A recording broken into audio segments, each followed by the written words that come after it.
Nobody came. Balloons curled in the heat, pizza boxes untouched, a unicorn cake that took me 6 hours to decorate. Still perfect, untouched. My daughter sat in the backyard wearing a paper crown and a white dress she picked herself. Every 10 minutes she looked at the gate, then up at me, then down at her glittery shoes. 11 candles. No guests, not even a text.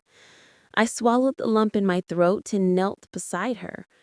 "Maybe they got lost," I said softly. She nodded, but I knew better because this wasn't the first time. They didn't forget. They chose not to come. A week later, my phone pinged. Mom, the same woman who didn't call, didn't show, didn't even like the photo I posted. Text message. "You're invited to Eliza's Sweet 16. Theme, luxury lavender. $2,100 per person. Venmo me." No apology, no explanation, not even a fake excuse. I stared at the screen, fingers trembling, pulse flatlining into fury.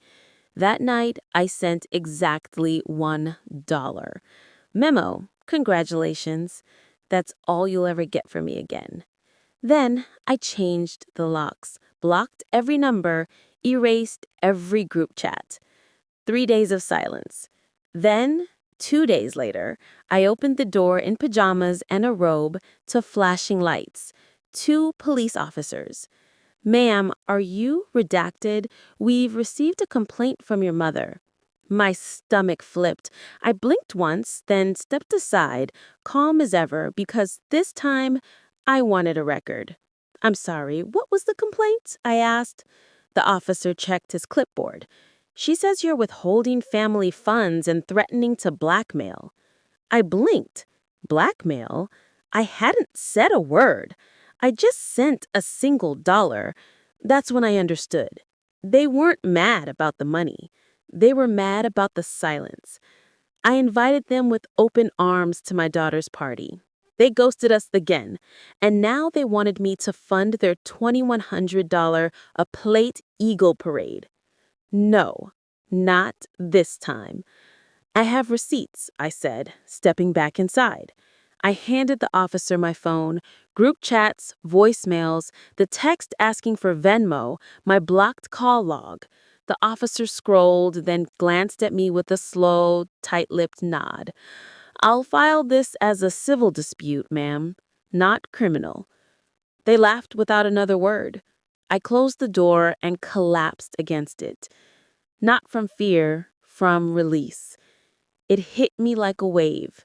They really would have let me fund their lives forever, as long as I kept my mouth shut, as long as I smiled, as long as I kept swallowing my daughter's tears and saying, "They love us, they're just busy." Not anymore. I made 2 calls that afternoon. To my lawyer, asking about trust restructuring. To my therapist, asking for help navigating toxic detachment. But the third call came at 7:44 p.m. My cousin Mia whispered into the phone, "They're planning something. I overheard your mom and aunt talking about ruining your reputation before the Sweet 16. My heart paused. I looked out the window and quietly said, "Let them try. This time I'm documenting everything." I didn't sleep that night. Neither did my daughter. She sat cross-legged on the couch, drawing quietly in her notepad, eyes dimmer than usual. I asked what she was drawing. She mumbled, "A party where people show up." I nearly broke, but I didn't. Instead, I stood, kissed her forehead, and whispered, "We'll make one." The next day, I drove straight to the Garnet Ballroom, the exact venue my family had booked for the niece's $2,100 a head Sweet 16. It was still under pending final payment. I asked the manager what the refund policy was if the pair backed out. She raised an eyebrow. Then I showed her the lease. They had used my business credit as backup collateral. Classic. I smiled. "I'd like to assume the reservation," I said. "Same date, new event. I paid in full. Venue mine, Date mine. Guest list, every kid who had ever been overlooked, uninvited, or treated like an afterthought. We named it the Golden Ones Gala. I even got a cake vendor to recreate the original Sweet 16 order. Except this time, the frosting would read, "To the ones they left behind." By Thursday, invitations were out. Custom made, hand delivered. No Venmo required, just presents. That evening, my sister texted, "Did you really hijack our event?" Then Mom called, "Fix this or I'll make you regret it." I replied with a screenshot of my contract and a single caption. "You should have read the fine print before writing me off." Outside, my daughter stuck stars on the ceiling and whispered, "Do you think they'll come?" I smiled and said, "They don't need to, because this time the celebration wasn't for them." The night of the gala arrived like a secret the sky was keeping. Every inch of the garnet ballroom shimmered in gold and soft blues, a magical blend of elegance and innocence. Kids trickled in shyly at first. Some wore hand-me-downs. Some wore borrowed suits. Every single one wore the look of someone who thought no one remembered them. Until now. My daughter, in a glittery blue dress and tiny silver flats, stood at the entrance with a clipboard. "Welcome to the Golden Ones Gala," she whispered with a smile. Then came the moment that stopped everything. 3 people walked through the door, uninvited. My mother, my sister, and my niece, still dressed for her Sweet 16. They paused at the entrance like they owned it. I calmly stepped forward. "Sorry, this is a closed event." "You can't be serious," Mom hissed. "This was supposed to be our party." I smiled, reached into my clutch, and handed her something. A glitter-covered envelope. Inside, a printed screenshot of her original invite, the Venmo request, and my $1 reply. "Looks like you already got your celebration," I said, and turned away. Security didn't need prompting.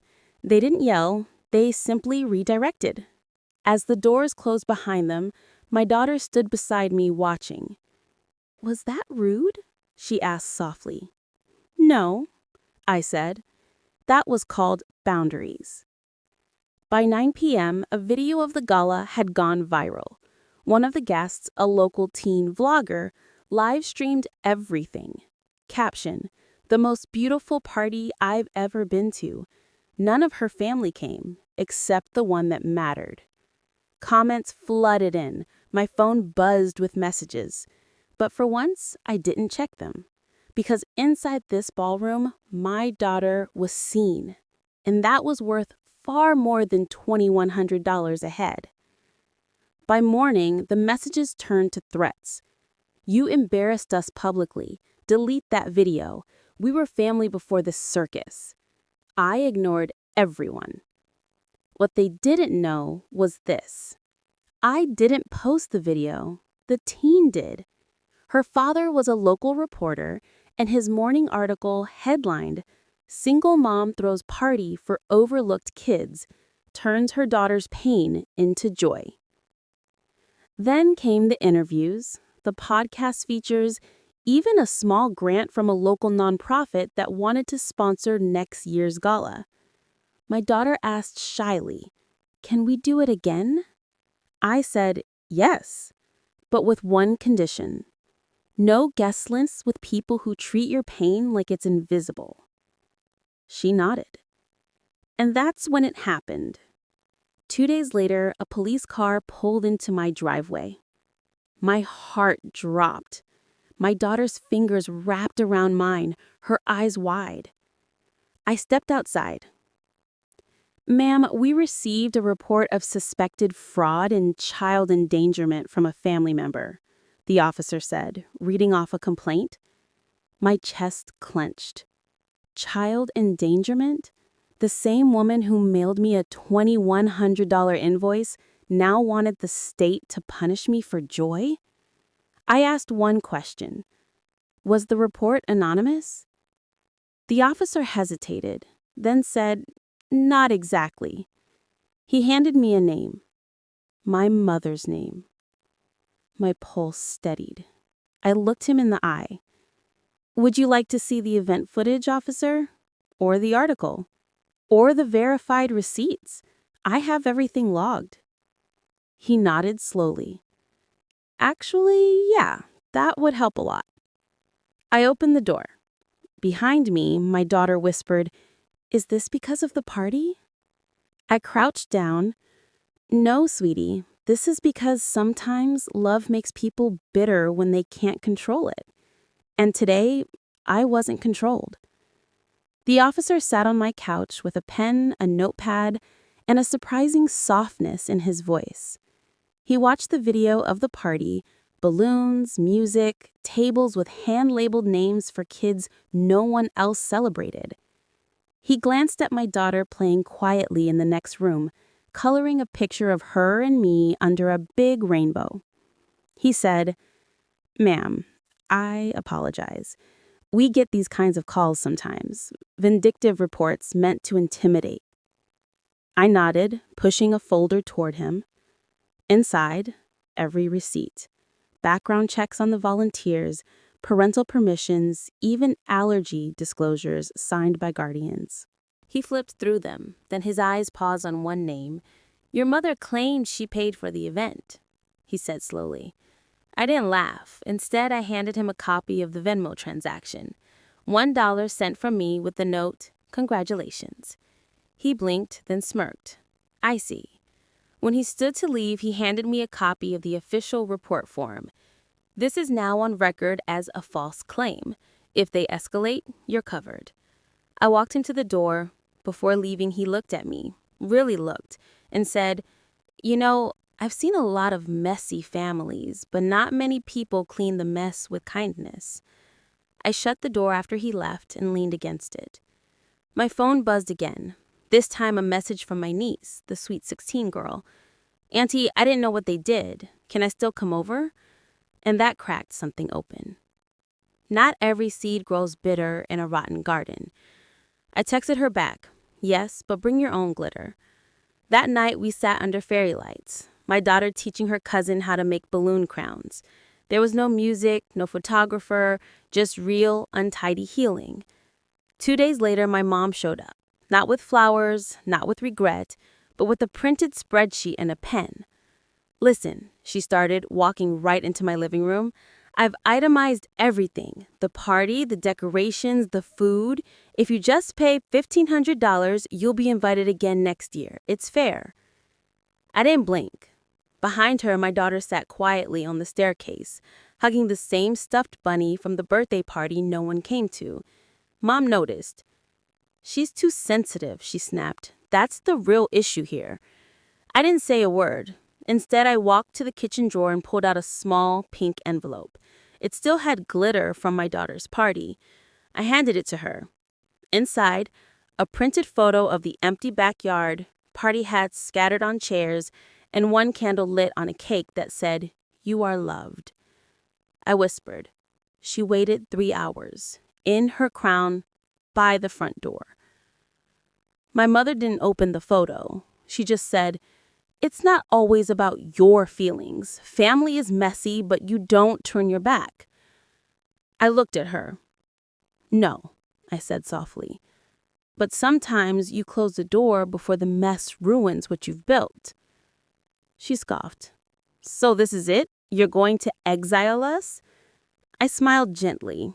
"I'm not exiling anyone. I'm protecting someone." Then I opened the door. She stood still for a moment. Then, without looking at me, she walked out. No screaming, no dramatics, just the quiet realization that access had expired. That night, I deleted the group chat, changed my daughter's emergency contact to my best friend, and ordered glitter paper to send thank you notes to every vendor who stayed that rainy day, even when no one showed up. Some parties aren't for guests. They're for guardians of joy. Say, Next for the final part, where poetic justice lands quietly, like a birthday wish whispered over an uncut cake. A week passed before I heard the knock again. But this time it wasn't police. It was a courier standing with a clipboard and a small, sealed envelope. Inside was a formal letter from my mother's attorney. Your refusal to contribute financially to the Sweet 16 event has caused emotional and reputational damage. We're requesting a settlement of $2,100 to resolve this matter amicably. I read it 3 times. Then I laughed loudly. Honestly. My daughter looked up from her coloring book. Is it another joke, Mom? I nodded, kneeling beside her, the kind of nod that only gets funnier with time. That evening, I typed a single-page response on crisp ivory paper.